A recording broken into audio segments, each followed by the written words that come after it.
दोस्तों, इजराइल के यहूदी इस वक्त एक फेस्टिवल मना रहे हैं जिसका नाम है हनुक्का।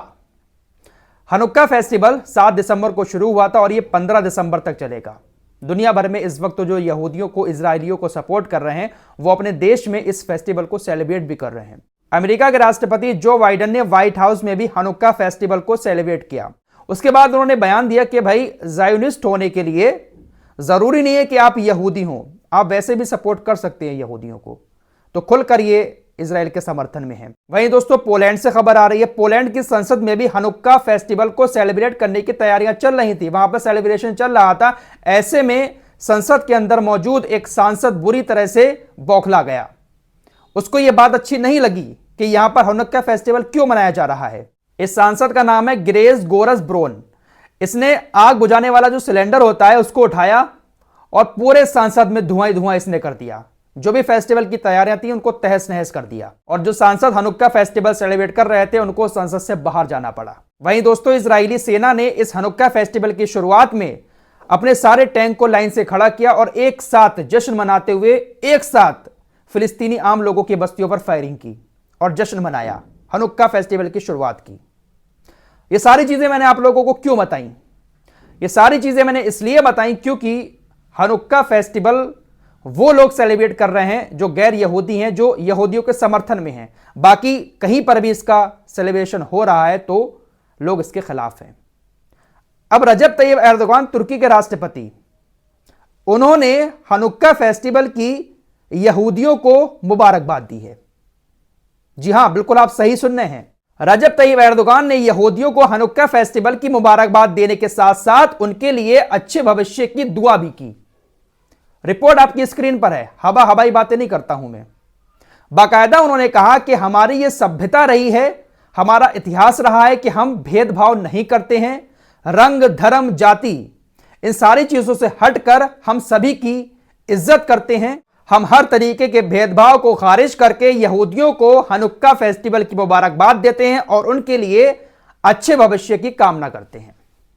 बजाओ ताली, ताली बजना चाहिए इस बात पर। ये हैं दुनिया के मुसलमानों के मसीहा।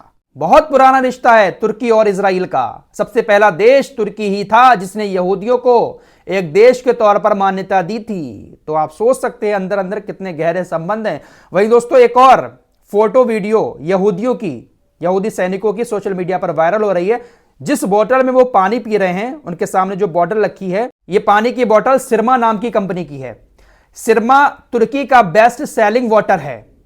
ये ब्रांड तुर्की का है और तुर्की में सबसे ज्यादा ये बिकता है और तुर्की इसको दूसरे देशों को भी सेल करता है। तो इजरायली यहूदी फौजी जो हैं वो इसी पानी को पी रहे हैं। भाई, 10 अरब डॉलर का कारोबार किया है तुर्की ने इजराइल के साथ इस बार। तो बहुत सारी चीजें तो भेजी होंगी, पानी भी हो सकता है भेजता ही हो तुर्की।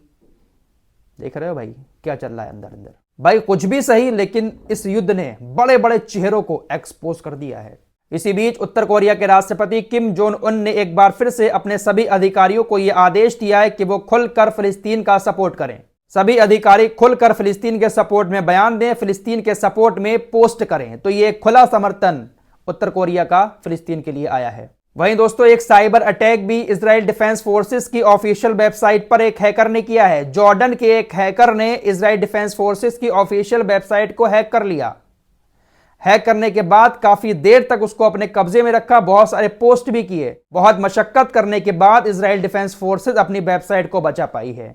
तो यह है दुनिया की सबसे ताकतवर इंटेलिजेंस एजेंसी, सबसे ताकतवर देश, जिसकी हर एक सिक्योरिटी को तोड़कर हैकर हुए, चाहे वो हमास हुआ या कोई रॉकेट हुए, उसके सब इजराइल के अंदर घुस रहे हैं। सिर्फ एक भौकाल मीडिया को खरीदकर इन यहूदियों ने बना रखा था। अब जरा इन यहूदी फौजियों की मौत का आंकड़ा भी बता देते हैं। कल की एक वीडियो में मैंने आपको जानकारी दी थी कि घात लगाकर हमास ने एक इजरायली यहूदी सैनिकों के ग्रुप पर हमला किया था जिसमें 15 सैनिक शामिल थे। तो उन 15 में से 12 सैनिकों की मौत कंफर्म कर दी है इजराइल डिफेंस फोर्सेस ने। इसके अलावा बेरशेबा में सोरोका अस्पताल है, उस अस्पताल ने बताया है कि 24 घंटे में तकरीबन 49 घायल इजरायली सैनिक यहां पर एडमिट किए गए हैं। वहीं दोस्तों, इजराइल का जो आयरन डोम है वो लगातार फेल हो रहा है। हमास अपने रॉकेट लगातार इजराइल के ऊपर दाग रहा है और उनको रोकने में आयरन डोम नाकाम रह रहा है। एक सुपरमार्केट है अशदोद के अंदर, इजराइल का जो शहर है अशदोद, उस सुपरमार्केट की कई सारी वीडियोस सामने आई हैं जहां पर रॉकेट का मलबा सुपरमार्केट में अचानक से आकर गिर गया।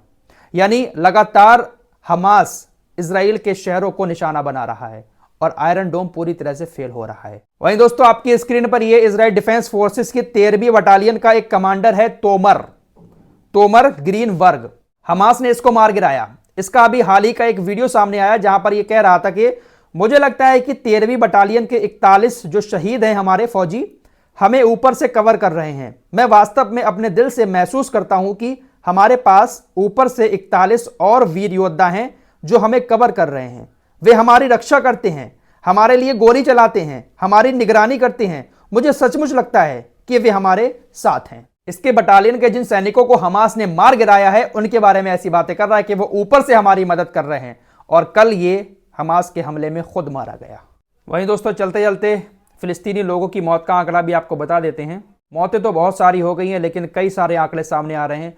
एक आंकड़ा है 24,142 लोगों का।